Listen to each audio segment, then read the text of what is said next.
اب اس کے ساتھ ہی ناظرین آپ کو بتائیں کہ علی پور سیدان شریف کے عرس مبارک کی تیاریاں زور و شور سے جاری۔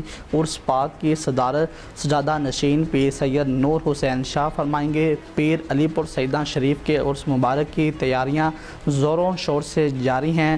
چونیا اور پورے پاکستان سے ہزاروں کی تعداد میں لوگ قافلوں کی صورت میں رواں دواں ہوں گے۔ چونیا سے قافلوں کی قیادت پیر سید سجاد حسین گیلانی کریں گے۔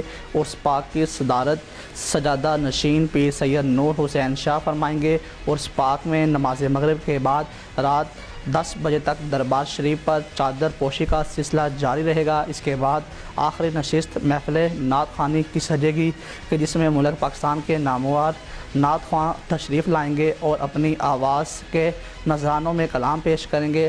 سجادہ نشین پیر سید نور حسین شاہ کا کہنا ہے کہ اہل اسلام کو 4 جولائی کو عرس میں آنے کی عام دعوت ہے۔ عرس پاک کے آخر پر ملک و قوم کی سلامتی کے لیے دعا خیر کی جائے گی۔